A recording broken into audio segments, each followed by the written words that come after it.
Good morning everyone, कैसे हैं आप सब लोग। आज 25 अगस्त है और हम लोग इम्पॉर्टेंट न्यूज़ को डिस्कस करेंगे।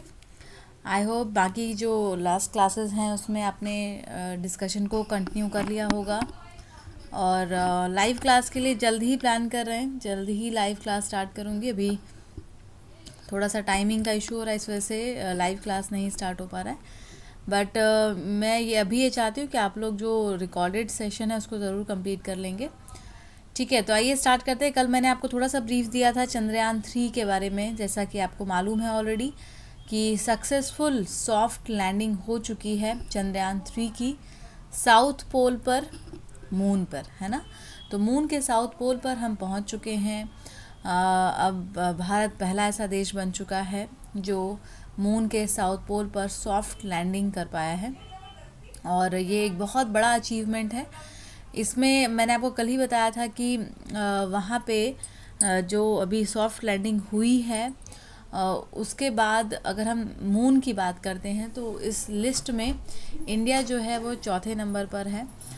यूएस, रशिया और चाइना के बाद इंडिया का नाम आता है कि मून पर हम लैंड कर चुके हैं, राइट। अब वहाँ पर चंद्रयान 3 को भेजने का, उतारने का क्या मकसद है, क्या उद्देश्य है, तो ये बहुत ही क्लियर है कि वहाँ पे जितने भी वहाँ के टेरेन हैं, जोग्राफिकल जो फीचर्स हैं वहाँ के, जैसा कि आपको पहले पता है चंद्रयान 1 ने ऐसा अंदेशा लगाया था, ऐसा बताया था कि वहाँ पे पानी हो सकता है, कभी वहाँ पे पानी होगा।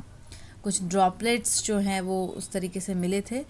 तो सेम एज चंद्रयान 3 का भी वही काम होगा कि वहाँ पे जाकर के उन कंपोजिशंस को डिफ़ाइन करना, पता लगाना, वहाँ की जो मिट्टी है वो कैसी है, वहाँ पे कौन कौन सी ऐसी चीज़ है, उसको एक्सप्लोर करने का मेन हमारा एम है। और समहाउ जो मेन इसके पीछे का मेन टारगेट है वो है वहाँ पे वाटर के लिए एक्सप्लोरेशन करना।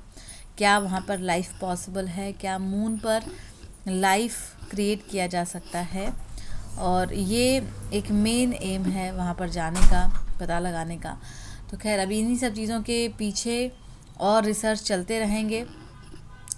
14 दिन का पूरा वहाँ पे जो अभी लैंडर है उसका 14 दिन का वहाँ पे टारगेट है। 14 दिन मतलब यहाँ का जो 29 डे होता है वहाँ का एक दिन होता है, उसके हिसाब से 14 डे का वहाँ पे पूरा एक्सप्लोरेशन किया जाएगा इंडिया के द्वारा। ठीक है, आगे बढ़ते हैं। अगला जो मिशन हम डिस्कस कर रहे हैं वो भी मून से जुड़ा हुआ ही है, लूपेक्स।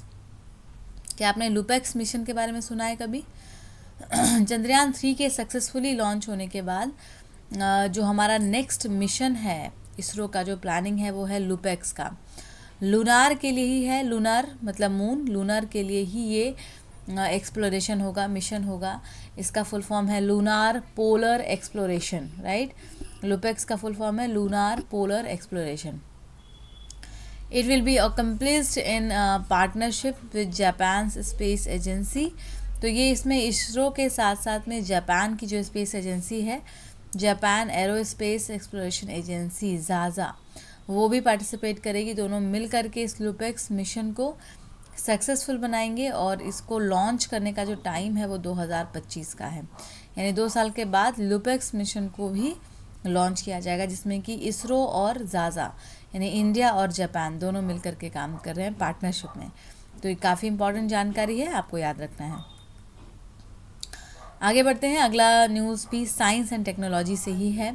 अभी तक जो भी हम 2-3 न्यूज़ देख रहे थे ऊपर, ये सब साइंस एंड टेक्नोलॉजी का ही पार्ट होगा और ऑफ कोर्स स्पेस में भी आ जाएगा, है ना। साइंस टेक में जो स्पेस हमारा एक टॉपिक है। अब हम बात करेंगे अस्त्र मिसाइल की।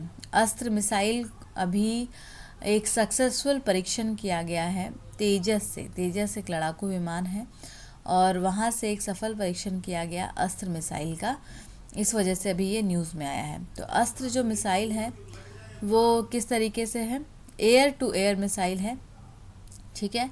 हवा से हवा में वार कर सकता है, एयर टू एयर मिसाइल है ये। एंड इसको डिज़ाइन कैसे किया गया है, तो बिल्कुल इंडिजिनसली, स्वदेशी है, ये स्वदेशी है, भारत में बनाया गया है। डीआरडीओ के द्वारा इसको डिज़ाइन किया गया है। अस्त्र मिसाइल को डीआरडीओ के द्वारा डिज़ाइन किया गया है। ये जानकारी बहुत इंपॉर्टेंट है, इसको याद रखना है, ठीक है।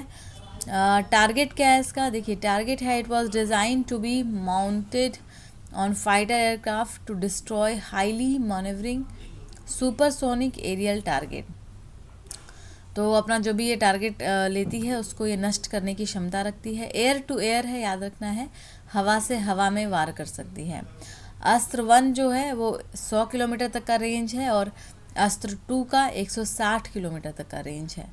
मतलब एक बार मिसाइल को छोड़ा जाएगा तो 160 किलोमीटर तक मिसाइल जा सकता है। ठीक है, आई होप इतना क्लियर है जो मैंने अभी आपको बताया है, समझ में आ गया। किसी को दिक्कत हो, परेशानी हो तो मैंने नंबर बताया हुआ है, एक बार फिर बता देती हूँ, 8750069419।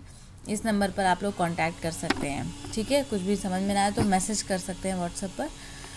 और अगला न्यूज़ है KVIC launched khadi Raksha suit for Rakshabandhan.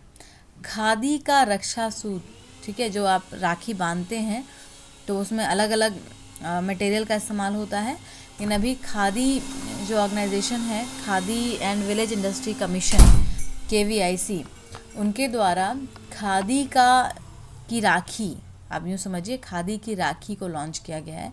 Raksha suit जो है वो खादी का होगा जिसको लॉन्च किया गया है। अब KVIC के बारे में अगर आपको मालूम है, KVIC जो है khadi and village industry commission, वो एक स्टैट्यूटरी बॉडी है। ठीक है, स्टैट्यूटरी बॉडी क्या होती है बच्चों, एक ऐसी निकाय जो कि वैधानिक निकाय होती है, किसी एक्ट के माध्यम से उसको बनाया जाता है। तो khadi and village industry commission act 1956 के द्वारा KVIC को बनाया गया था। ये MSME के अंतर्गत काम करती है। ठीक है, आपको क्या याद रखना है कि जो मंत्रालय है, MSME मंत्रालय है, उसके अंतर्गत ही ये कार्य करती है। KVIC की बात कर रहे हैं। ठीक है, अभी न्यूज़ में क्या है, न्यूज़ में ये है कि इन्होंने खादी का रक्षा सूट जो है उसको लॉन्च किया है। तो जब भी हम स्वदेशी की बात करेंगे, लोकल से ग्लोकल होने की बात करेंगे, तो वहाँ पे हम इन एग्जाम्पल्स को लिख सकते हैं कि कैसे हम खादी को प्रमोट कर रहे हैं हर एक जगह पर। ठीक है, तो उसमें नेचुरल चीज़ों का इस्तेमाल किया जाता है, जैसे कि कोई भी केमिकल की चीज़ें नहीं यूज़ की जाती हैं। काऊ डंग और तुलसी के बीज, है ना, टमाटर, ब्रिंजल, इन चीज़ों का इस्तेमाल करके और राखी को बनाया गया है। ओके, अगला न्यूज़ है इंडिया पोस्ट पेमेंट बैंक। अगर आपने पहले सुना है, इंडिया पोस्ट पेमेंट बैंक का नाम IPPB, India post payment bank, ये बहुत अभी न्यूज़ में रहता है अक्सर। तो अभी इन्होंने एक माइलस्टोन अचीव किया है बैंकिंग सर्विसेज में। ठीक है, तो बहुत अच्छा ये लोग काम कर रहे हैं और इसलिए इन्होंने काफ़ी अच्छा एक रिकॉर्ड भी बनाया है। कई करोड़ रुपए इसमें अभी तक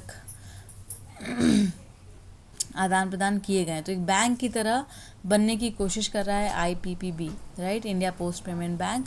फुल फ्लेज बैंक बनने की कोशिश जारी है अभी। इसको लॉन्च किया गया था 2018 में। जो पोस्ट पेमेंट बैंक है, 2018 में इसको लॉन्च किया गया था और 100% ये गवर्नमेंट ऑफ इंडिया इसको ओन करती है, कोई प्राइवेट स्टेक होल्डर इसमें नहीं है। जो पोस्ट पेमेंट बैंक है वो पूरी तरह से गवर्नमेंट ऑफ इंडिया के द्वारा ओन किया जाता है और इसमें इसके जो ब्रांचेज़ हैं वो कई जगह पर हैं। रांची झारखंड में वहाँ पे है, रायपुर छत्तीसगढ़ में है, इन सब जगह पे इसके ब्रांचेज़ हैं IPPB के। ठीक है, एंड इंफ्रा जो है उसको अभी और लगातार बढ़ाने की कोशिश की जा रही है। 3 लाख से ज़्यादा पोस्टल एम्प्लॉयज़ हैं जो इसमें काम कर रहे हैं। तो एक्सेसिबिलिटी और अफोर्डेबिलिटी को बढ़ाने के लिए इस ट्रस्टेड बैंक को बनाया गया है सारे सिटीजन्स के लिए। ठीक है, अगला न्यूज़ है कच्छथीवू आइलैंड। कच्छथीवू आइलैंड, ये अगर क्वेश्चन आ जाता है कि कहाँ पर है, तो आप लोकेशन देख पा रहे हैं, श्रीलंका और इधर इंडिया के बीच में जो एरिया है, जहाँ पे आप पाक स्ट्रेट देख पा रहे हैं लोकेशन में, पाक स्ट्रेट के पास ये आइलैंड है कच्छथीवू आइलैंड। ये डिस्प्यूटेड आइलैंड है, बेसिकली इंडिया और श्रीलंका के बीच में डिस्प्यूट का मुद्दा बना हुआ है, विवाद का मुद्दा बना हुआ है कच्छथीवू आइलैंड। ठीक है, तो अभी इस पर बहस फिर से स्टार्ट किया गया।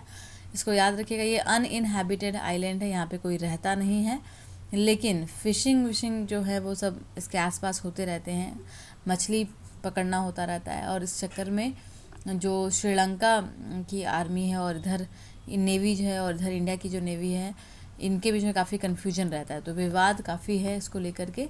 कच्छाथीवू आइलैंड, इसका लोकेशन ज़रूर याद रखेंगे, ठीक है।